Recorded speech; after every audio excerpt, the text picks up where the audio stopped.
Nothing happened today. You did not argue with anyone. Nobody threatened you. You sat in a chair and answered messages and moved through an ordinary Tuesday, and your body spent the entire day behaving as if something was about to happen. You noticed it in small ways. Your jaw was tight and you never decided to tighten it. You read the same paragraph 3 times. You were exhausted at 4 in the afternoon and wide awake at midnight, which is exactly backwards. Then somebody asked how you were and you used the word stressed. And the word explains nothing because everyone uses it for everything, from a deadline to a hospital waiting room to a slow line at a store. So here is what the word hides. Stress is not the weight you are carrying.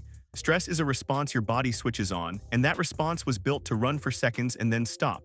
Everything that goes wrong with it goes wrong because it does not stop. 5 mechanisms decide whether it runs the way it was designed to or the way that takes you apart slowly. Start with what the response actually does, because it is not what people think it is. A car has a starter motor. It is a small motor whose only job is to turn the big one over, and it is built for about 2 seconds of work. Hold the key turned for a full minute and the starter burns out. It did nothing wrong. It did exactly what it does for a length of time it was never built for. Your emergency response is that motor. When it fires, your body makes one decision and applies it everywhere. Nothing matters except the next 30 seconds. Sugar goes into your system because muscles need fuel now. Your pulse climbs because that fuel has to arrive somewhere. Digestion stops because breaking down lunch is a project for a future that may not exist. Your sense of pain drops. Your vision narrows onto the thing in front of you and the edges go soft. Your body even begins to seal itself faster, in case something is about to break the skin. That last one tells you everything about who this was designed for. It was not designed for a meeting. And it works. In the situation it was made for, it is the reason you are here. You do not think your way out of a car sliding on ice. Something takes over, your hands move before the thought arrives, and afterward you are shaking, and the shaking is the system running down. Notice the shape of it. Fire, act, finish, drop. The whole arc lasts a minute or two. A zebra runs, escapes, and is eating grass 20 minutes later with the same animal still in view. It does not carry the morning into the afternoon. Here is the part that matters. This machine does not check what the emergency is. It cannot. It has one switch, and the switch is thrown by a signal that means something is wrong. A car sliding on ice throws it. So does an email subject line. So does a number in a banking app. So does remembering at 11 at night a sentence you said in a meeting 4 days ago. Same switch, same chemistry, same shutdown of everything not needed in the next 30 seconds. Your body is not making a mistake. It is being fast. Fast systems do not ask questions. So the switch is easy to throw. The question almost nobody asks is what turns it off. In the original design, the answer is the event ending. The thing stops chasing you. You get away or you do not. Either way, the situation resolves, and that resolution is the signal that the emergency is over. Now look at what throws the switch in your life. A project with a deadline in March, a number in a banking app, a person you will see again on Monday, an answer you are waiting for. None of these end. They do not resolve, they persist, and a system that waits for resolution before shutting down will simply keep running. There is an alarm going off in an empty parking lot at 3 in the morning. Whatever set it off is long gone. There is nothing there to take and nobody there to take it. The alarm has no way of knowing that. It only knows it was triggered and nobody has come with the key. That is the state most people live in and call their personality. Not an emergency, an alarm with nobody holding the key. Then it gets worse because of one thing your body cannot do. It cannot tell the difference between a thing happening and you going through that thing in your head. The picture is the same. The switch is the same. You can be lying in a dark room, entirely safe, nobody within a mile of you, and produce the full response by remembering a conversation. You are not imagining the tension. You are manufacturing it accurately with the same equipment. This is why the advice does not work. Just stop thinking about it. The thinking is not decorative. Going over the problem is the same as having the problem as far as the machine is concerned, and the machine decides how you feel. And now notice what has quietly been removed. The response was supposed to be a spike on a flat line. Fire, act, finish, drop.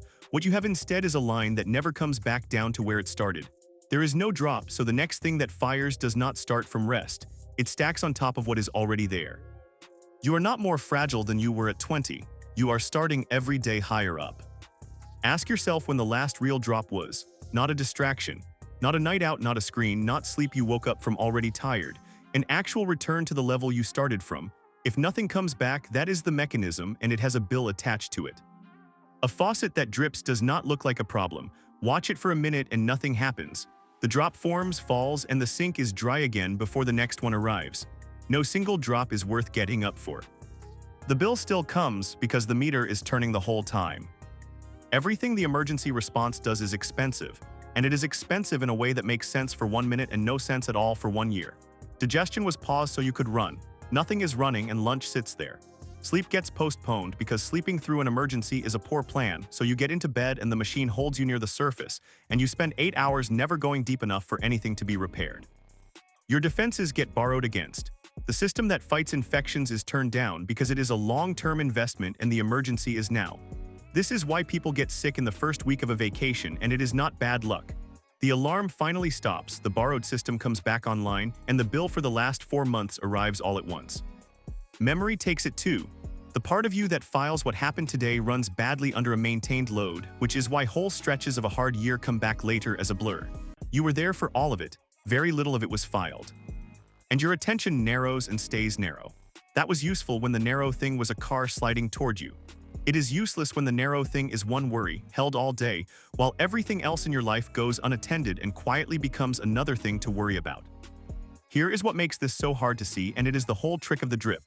None of it arrives as an event. There is no day when it happens. There is a slow slide over months where sleep gets slightly worse and the mornings get slightly heavier and your patience gets slightly shorter, and every single step is small enough to explain away. Which is what people do. It has been a rough month. Work is busy right now, I will rest after this. The rough month has been going on for 2 years. The damage is not in the bad day. Everybody survives a bad day. The damage is in the return that never happened 10,000 times. A pressure cooker has a lid that will not open. You can pull on it. You can be completely certain that it should open. The lid does not care about your certainty because it is not held shut by a latch, it is held shut by what is inside. Open the valve, let the steam out, and the lid comes away in your hand. Almost everything people do about being stressed is pulling at the lid. You solve the problem, you answer the email, you make the call, you get the number straightened out.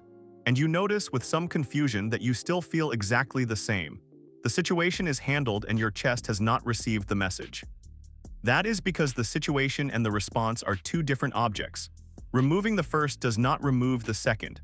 The response is a physical state sitting in your body right now, and it was built to be ended by something physical. In the original design, the ending is what happens afterward. You ran, you got away.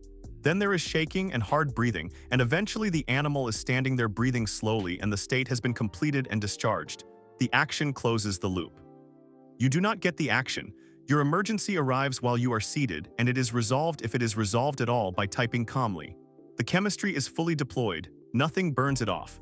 You stand up 8 hours later carrying every bit of it and wonder why you feel like you were in a fight. So you give the body the ending it is waiting for. Movement is the plainest one. Not exercise as a project with a plan and a target and an app. 20 minutes of walking, fast enough that your breathing changes, is enough to tell the system that the escape happened. People who walk home instead of taking the bus are not doing something small. Then the break, there is a nerve that carries the shutdown signal and it works on your out-breath, which is why every tradition that ever calmed anybody down arrived at the same thing without knowing the mechanism. Breathe out longer than you breathe in. 6 or 8 breaths like that and your pulse comes down measurably. This is not a belief. It is a lever you can pull from the outside. Then people, not company, not being in a room with somebody. A conversation with someone you are not performing for. Your system reads other calm bodies as evidence, and it reads them faster than it reads your own arguments. And sleep, which is the only maintenance window there is. Everything gets repaired then, or it does not get repaired. None of that solves your problem. That is not what it is for. It closes the loop your body opened so that you meet the problem tomorrow from the ground instead of from where you left off.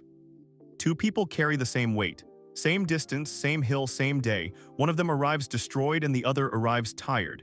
The difference is not fitness and it is not attitude. One of the packs has a clip on the strap that releases it instantly and the other does not. Neither of them used the clip. It changed everything anyway. There is an experiment where people work through problems while a loud, irregular noise plays. Half of them are given a button. They are told the button will stop the noise and asked to use it only if they really need to. Almost nobody presses it. The noise is identical for both groups, the volume is identical, the length is identical. Afterward, the 2 groups are given a new task. The group without the button gives up sooner, makes more errors, and shows every sign of being worn down. The group with the button is fine. Same noise, one of them had a way out they never used. This is the most useful idea in the whole subject, so read it slowly. Your load is not measured in weight. It is measured in weight divided by how much say you have over it. That is why the person with the harder job and a free hand goes home steadier than the person with the easier job and a manager who reassigns their day at 10 in the morning. 3 things move that number, and none of them require the load to get any smaller. Control is the first, any real say, even a small one, over any part of it.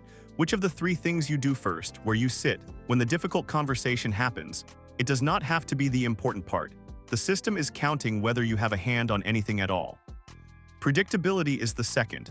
A hard thing you can see coming costs a fraction of what the same hard thing costs when it arrives without warning. This is why waiting for a result with no date on it ruins people who would have handled the news itself just fine. If you can put a date on something, you have already made it cheaper, even when the date is bad. An outlet is the third, somewhere the state actually goes. That is the walk, the conversation, the thing you do with your hands, not a reward for getting through the week. The channel the pressure leaves through. So the practical question is never how do I carry less. Most of the time you cannot carry less. The question is where the clip on this strap is. What here do I decide, what here can I put a date on, and where does this go when the day is done? So here is the summary you can carry. The response is not your enemy, and there is no version of you without it. It is built for seconds and it burns out over months. It gets switched on by things that never resolve and by you going over those things in your head, which counts as the same. The cost is not in the bad day, it is in the return that never happens. The body needs a physical ending, and it will take one from 20 minutes of walking or a long breath out. And the same load lands, completely differently depending on whether you have a hand on any part of it. Tonight, one question: when was the last time your body came all the way down? If you cannot find it, you do not have a problem with your week. You have an alarm going and nobody has come with the key.